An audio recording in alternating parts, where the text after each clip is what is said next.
Everyone good? A 3, 2. Hello, YouTube. This is Emily, Jack, and Joe and Stan recording a pilot group podcast / instructional video on how to make the group podcast. This is, we're doing it with visuals, but obviously all of the submissions will be uploaded audio only. So this is just for reference to sort of see how it will work when people are making them. We're going to be doing podcast number 1, Stationary Village. So we've all spent the last 10 minutes making an object out of things on our desk. And we're going to start with Emily explaining what she's made, describing it for the audio listener. Hello, everyone. So in the 10 minutes, it was kind of like really brief time because I got up a nice YouTube tutorial on how to make an origami dinosaur. So yeah, I've basically made an origami dinosaur. That's it. Joking. So I have this yellow A4 paper, probably like 120 GSM or 160, who knows. And yeah, he has little feet and little triangular like little arms, and his tail is really long. It is about just measuring it. It is 7 centimeters long. He's a long boy, and he is 11 centimeters tall.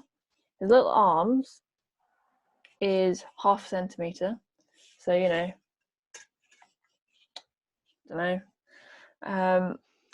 I decided to put lipstick and give him gold eyes because he is the dinosaur that I would always want to be, you know.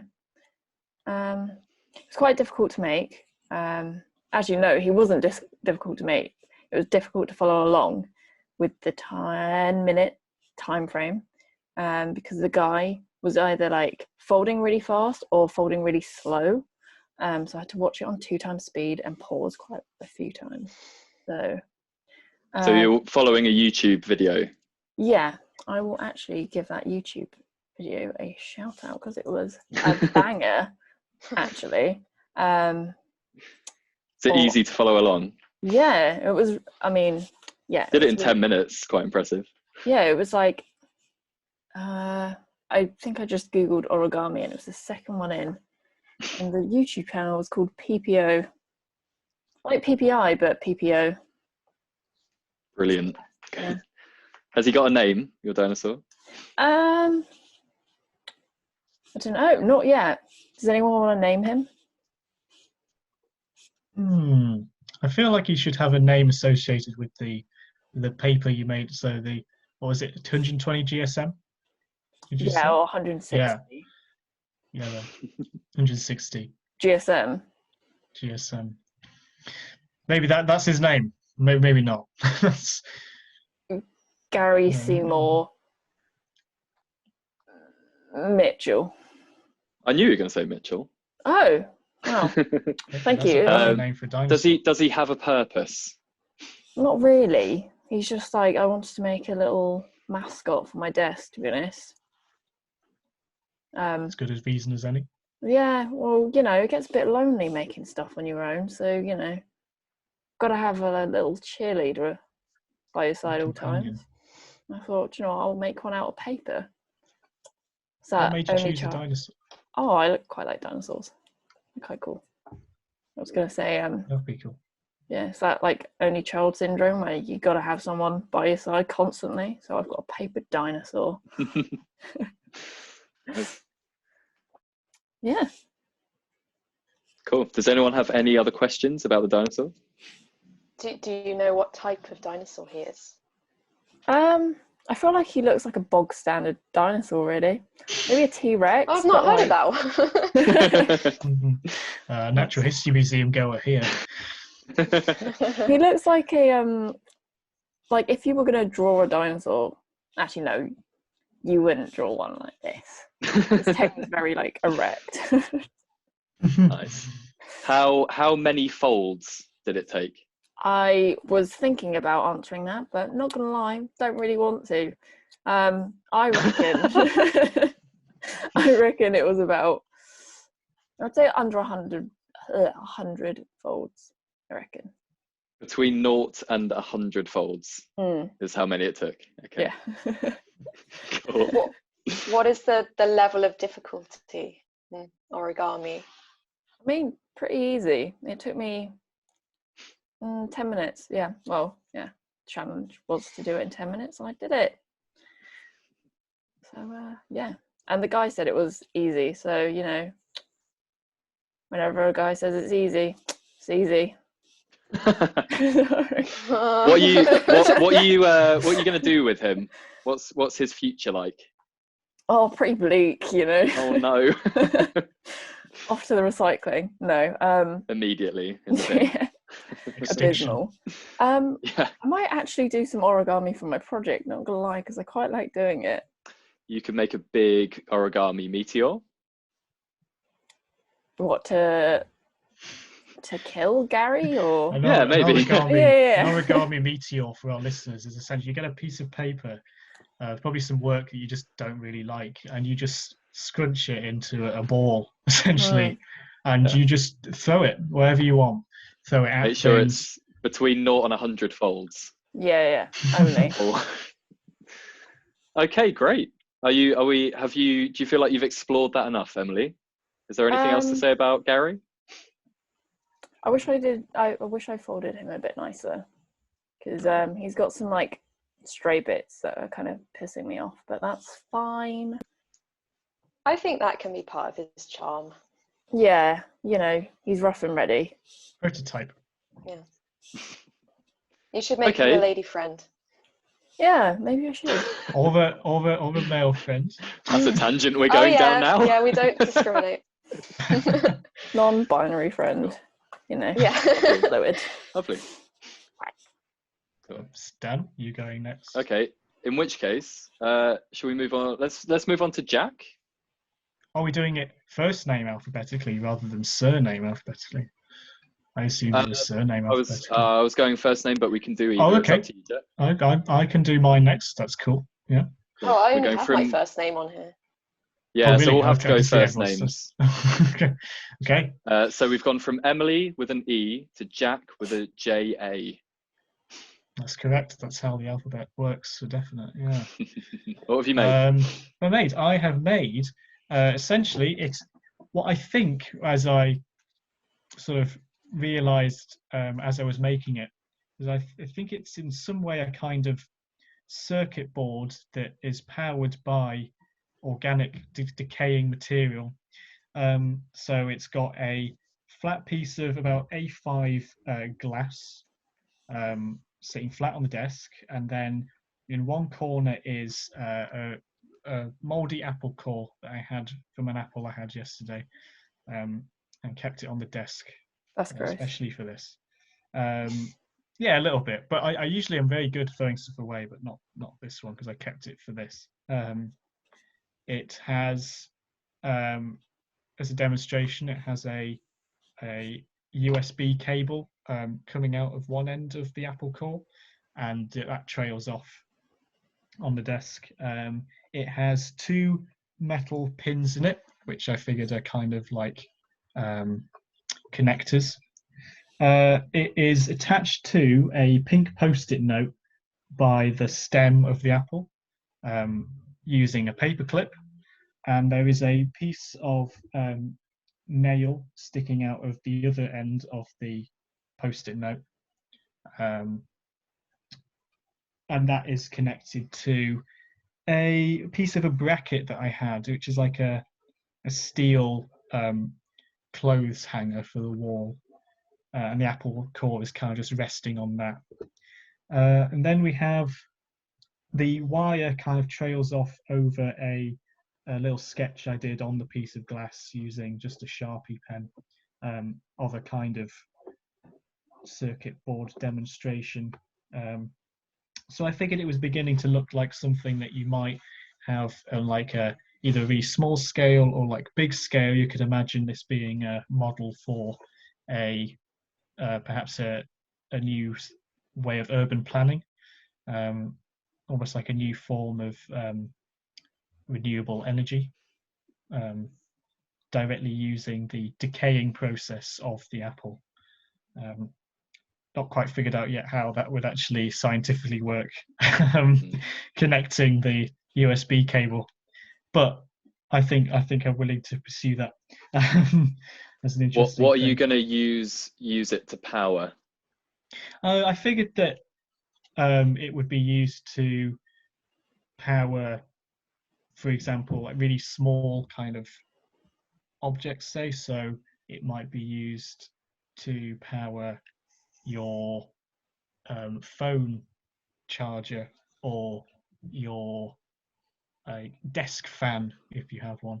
But like I say, it could also have the potential to be kind of seen as a model of a much larger scale thing, like a generator. So this might be powering a whole city with mains electrics.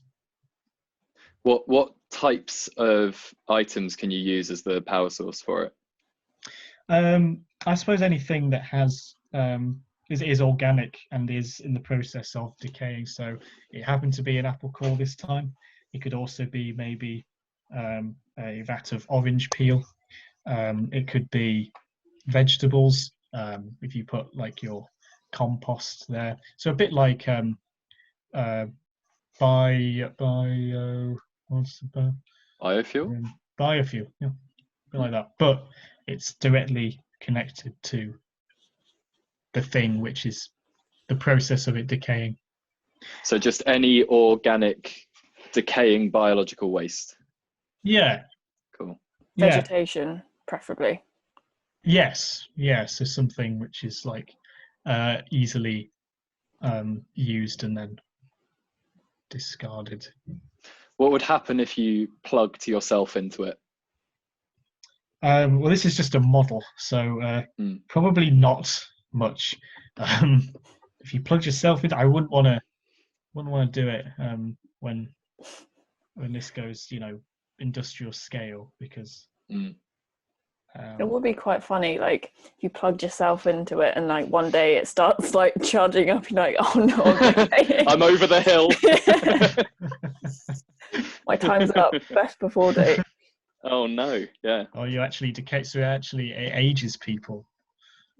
Like, Or it's just a good signal of when you're naturally On your way out. getting old. Oh, right. Yeah. So maybe actually it's a kind of a mortality prediction. Well, you tell us.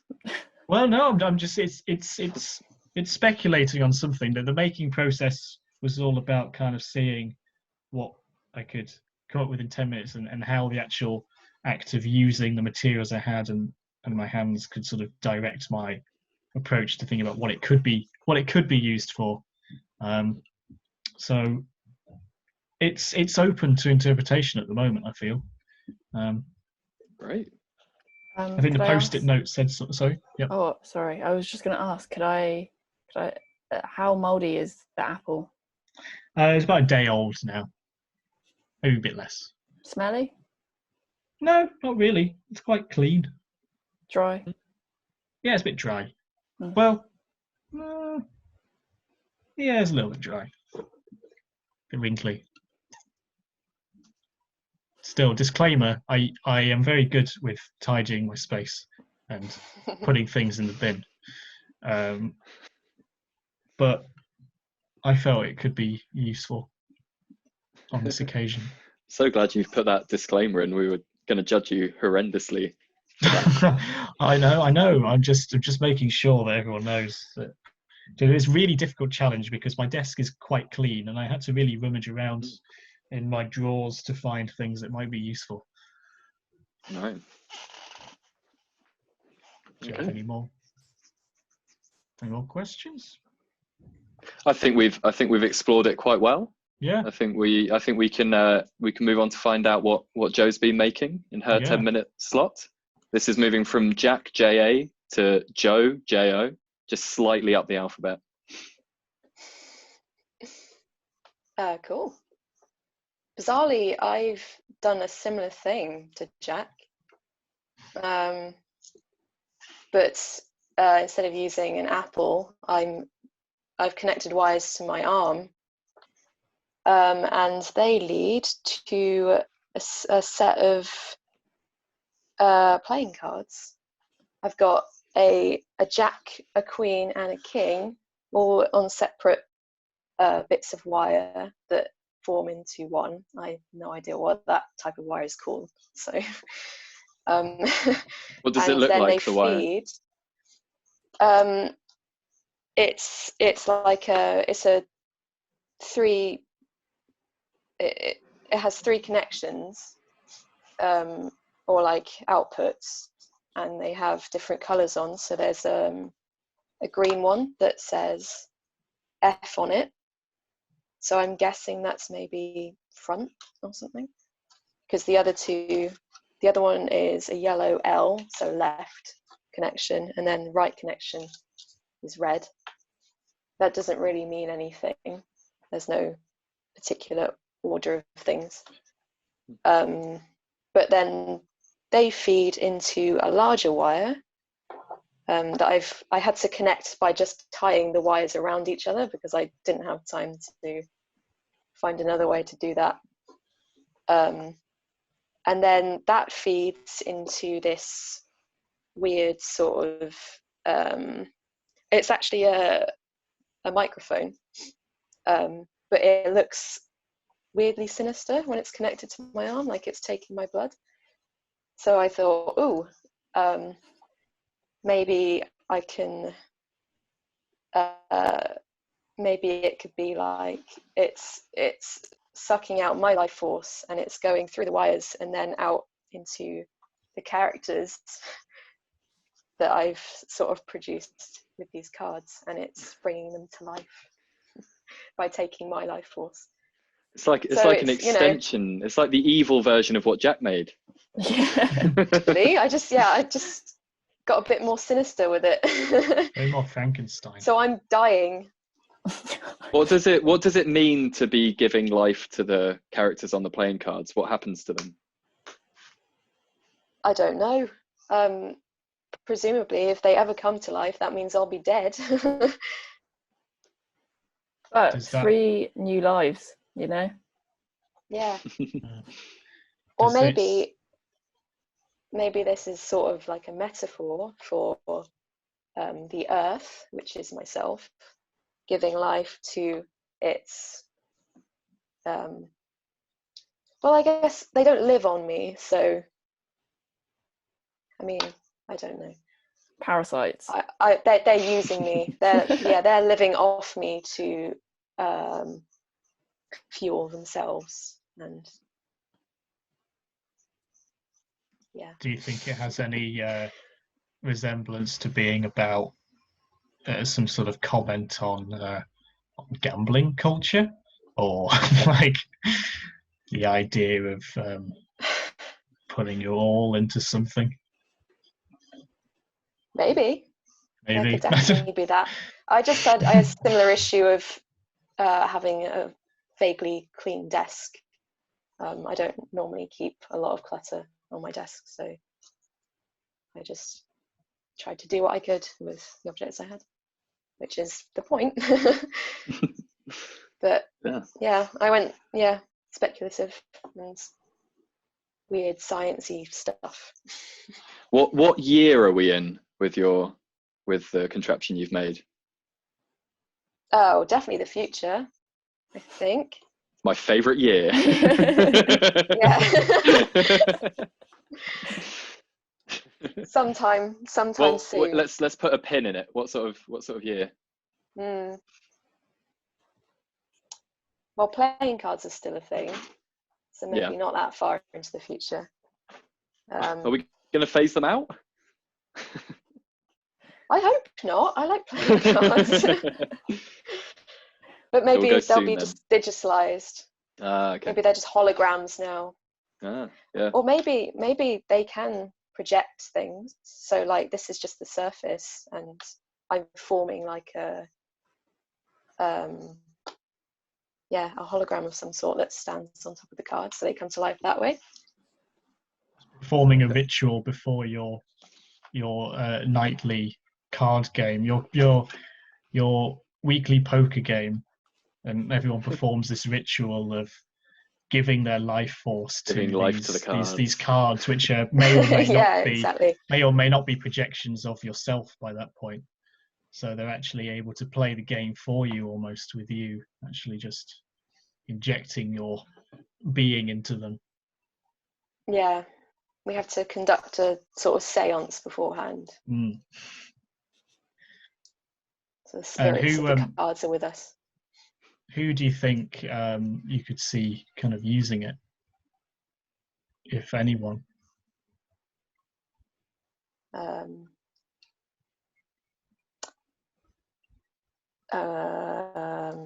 Well, I don't know how useful it would be as a thing. Depends what exactly its purpose is. Maybe poker players, like you said. Maybe it could be used to project false cards or something. It's a bluffing machine. Interesting. Yeah. Nice. Like that. That could be interesting. That sounds like a very strange little world. Yeah, get me out. So you have to, yeah. How do you? I'm rigged up here. How do I? How do leave you? this? How do you unplug yourself now? Is it a long process? Do you have to be in a particular surgery room to do this, or? Well, it's quite painful actually getting this off, because it's like a very adhesive surface that I've stuck to my skin. So I imagine I'll remove a few hairs. So quite a painful process. Cool. Very interesting, Jane. I think we probably better move on. We've got a limit on our group call. We've got a recording time limit, so we might have to move on. Yes. Go ahead. Yes, going from Joe J to Stan S. And the last object. What I have made. So much here. Yeah, I have made a small improvised bomb, an improvised explosive device, an IED, and visually, what I'm seeing in front of me is a mess of wires and small electronic components, all plugged in to, or sort of between two points. One is a microcontroller, which is essentially a small, maybe just actually less than a playing card sized circuit board. It's blue in my case, with lots of small bits of writing on and square points coming up that you can plug things into, as well as two big plug-in points for power and serial connection to a computer, so you can program it. And then the other thing that everything's plugged into is what's called a breadboard, which is essentially just a way of connecting lots of components together in an organized way. And so I've got lots of different things in there. I've got a green, yellow, and red LED. All of the wires are different colors: orange, yellow, white, black, red, green, purple. I have an LCD screen plugged into the breadboard. I've got a round black dome shaped buzzer, a couple of capacitors that just look like little cylinders on metal legs, and some buttons. And it's just a mess of things, in total covering like a sort of dinner plate size space on my desk. And all of the components, it's like it's almost like an escape room type bomb, where one of these components needs to be removed to disarm the bomb, but who knows which it is. And the bomb itself is used to explode only very small things. It's a very local bomb, and it can be used to explode just small items that you want to get rid of. Anything sort of from a pea to a toaster size. Specific items that you want to explode and get rid of is what I've made. Oh no, I've cooked too many peas. Yeah, I want 40% of these peas gone, so I'm going to use this bomb. is there the suggestion that you can actually, in some way, control how much impact the explosion has by touching it into the device? Well, there is one of the components that I didn't tell you about is it's called a potentiometer, which is essentially just a dial that you can spin.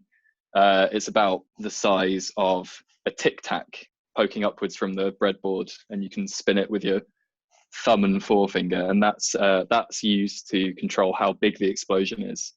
And then one of the wires is loose, and you can essentially just plug that wire. It's got they're called DuPont wires, the wires that are covering it all, and they're essentially just a coloured wire length and then a housing around an exposed bit of metal, or a sort of rigid bit of metal that you plug in and out of connectors, and they're sort of like a blunt safety pin width, the metal connections, and you can plug that into whatever you want to explode and remove from existence. Nice. Do you intend, like, who do you think would sort of use it? Is it definitely marketed towards the more altruistic idea of getting people to have control over their unwanted things, and sort of not, rather than say throwing them away, they're actually just erasing them from existence? Yeah, maybe. I think it might. Well, there's quite. Yeah, I think so. The bomb is going to go when you put it on an item, so I don't think it's particularly carbon neutral. There's a lot of materials going into each of your explosions, but I think it's used. I think the main purpose is to remove items that are too sort of emotionally painful to exist in the world. So like old items from lost marriages, maybe, just things that are sort of emotionally difficult to have in your life. This can be used to maybe as a sort of cleansing process to get rid of those objects. So could I get rid of my hand? I think it depends. You'd have to be really careful with the little control knob, because you wouldn't want to go up to your elbow or something. But if you controlled it well, you could do that. Yeah. Is that an emotionally scarring object in your life, your hand? Or sometimes when you just can't draw or you can't make something well, and you're like, well, what's the point? I think that would be a bit of an overreaction, but I'm still going to sell you it if you want to buy the bomb.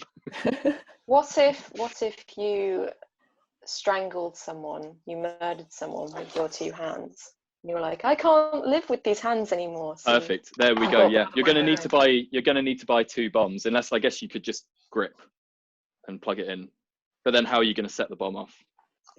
Mouse. And that's an interesting point. That how are you going to stop people from using this bomb in a negative way? So yeah, is there a license? Look, knives are still useful. We still sell knives. So you couldn't walk through a train station with this bomb? No, I don't think so. No, I think it would definitely show up on airport scanners and stuff like that. You wouldn't be allowed. I don't know how much damage you could do with a toaster-sized explosion, but it would be enough for you to not take it on an airplane or probably any form of public transport. It's very much. I think. Go on. No, sorry, you go. I think it's very much. I mean, it could almost be used in sort of licensed out, controlled spaces, so that people can bring their emotional baggage literally and physically into those sort of rooms, and then under the supervision of someone that has had training with these bombs, you could then blow those things up. Maybe that'd be the best way. But if you want one, I'll still just send one to your house. Through the letterbox. What if you accidentally send an item that you didn't want to send? What about accidents? I think you have to be in control of the bomb. Whether you're not just sending your objects off to something and then someone else explodes it. You have to. I think your emotional investment needs to be a part of the explosive process. So you need to be there with the object and the bomb to explode it. Wow. You're responsible for it. Absolutely, yeah. Yeah. It's like putting a dog down. Wow, this is Okay. a morbid chat. I mean, you can, I'm not going to allow it to be used for that purpose. You've got to let it go. I'm certainly not going to allow it to be used for that. No way. Okay. Where do they go, these objects? You say out of existence, but they must go somewhere, surely. No, It's they just don't. floating They're in just the gone. nether. It's like when you No, they're put just something gone. in fire in Minecraft, it's just gone.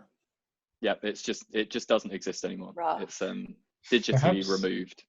Perhaps the next iteration of this object is to make it with some sort of hoover that can sort of clear up the remaining discharge from whatever object you've exploded. Well, maybe that will be version 2, Jack. Thank you very Version much. 2. I think we probably need to wrap up there. We've got less Yeah. than a minute of recording time. We do. So that is our first podcast team group podcast. Thank you for tuning in. We're going to now edit on a little bit because we're going to have to close this call. We'll edit on a little bit afterwards where for YouTube, we'll show the objects that we've made. But other than that, that is a group podcast. Please send your submissions in. You've had plenty of emails. Please get involved. This is how it's run. Thank you for watching. And we'll cut now to the objects. Okay, so between that last bit of video and this that we're doing now, we've just worked out a quick note for recording group podcasts, and that's that the person who is hosting should be the person with the best internet connection, and they should also be the person recording. And then anyone else with a good internet connection and the video feed is stable for them as well should also record, so that there's the backup recording. Or you can, in editing, we can switch between different recordings if there are dropouts on either of the two.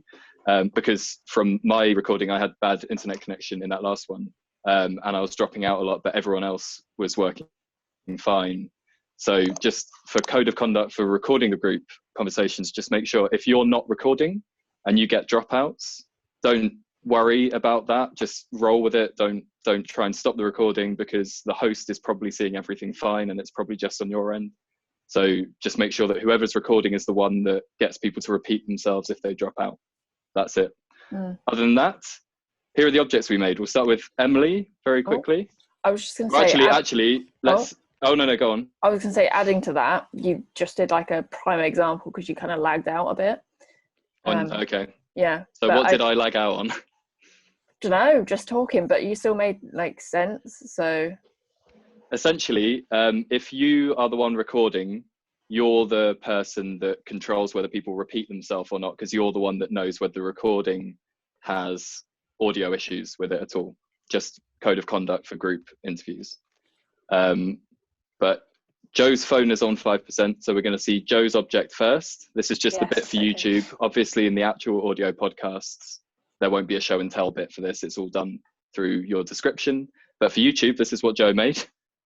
Let's have a look. Cool. So just quickly, because it's 2% now. Ooh. Yeah. We'll rush through this. I'm all plugged in, so that's like my weird blood-taking wire, and then it follows on. I don't know what you're seeing of this because I'm holding my phone. Yeah, we can see it. But here are my cards. So Nice. I've got a little family. So the royals, yeah. So Lovely. maybe it is a negative thing because I'm giving life to the monarchy. The aristocracy. Yeah. Yeah, the monarchy. So Cool. from me, a peasant. Lovely. So, That's good to see. We'll say goodbye to you before you cut out. But thanks for showing. Cool. Actually, yeah, I'll just say bye and leave, and then you can. Cool. Everyone say goodbye. Bye. Bye. Bye. Okay. Quickly then, Jack, what have you got? Yes, so my object is there. There it is. Horrible see, apple like, core. Clearly, yeah, horrible apple core. Bit of glass. Wires, bit of glass. Lots of dangerous Post-it sharp note. things poking out of it. Nice. Yeah. Very nice. It is. It's ready to go. Charge all my things. Very lovely. Emily, what have you got? A dinosaur. Look at it. Oh, we should have saved the dinosaur is. for last. Sorry. Look at it. Look at him. Look at Gary. Yeah. He can do splits. Oh my. Oh wow. I know. Okay. You can Excellent. split his whole torso. That's good. Lovely. And then we've got the improvised bomb that's just an absolute state. those are the wires. You plug this one into whatever you want to explode, and there it is. That one's Cool. not actually plugged into anything, but I don't want to explode anything. There you go. fair play. There we are. So cool. Thank you, everyone. As we said, Thank you for watching. thank you for watching. Do look at your emails to find instructions on how to record these things, best practice, all those sorts of things, and So these are the start group sending them in. podcasts. This is These the group differ from podcast the format, individual series. which you've also had emails about. Also send those in. We're trying to gauge people's interest in the individual podcast, so please sign up on our sheet, on our Google sheet, before the 24th to register your interest. Just put a rough date that you think you might record. That's for our benefit. It's not binding. But other than that, yeah, please just start doing these. Get your groups together and start choosing briefs. If you want to suggest another brief, then talk to one of us and we'll put it on the list of briefs that you can do for group podcasts. Other than that, Jack has recorded a pilot individual podcast, which we'll be putting up roughly the same time this goes up on the YouTube. So watch that as well if you want to see how. SoundCloud as well. SoundCloud. Yeah, we'll send out links for where the audio versions of these pilots will be and where from now on all of the podcasts will be, because we're going to start putting them on the actual platforms from now. So yeah, get involved. Thanks for watching. Goodbye, everyone. Goodbye, Emily. Goodbye, Jack. Goodbye. Bye, guys. Bye, everyone. We're not saying bye yet.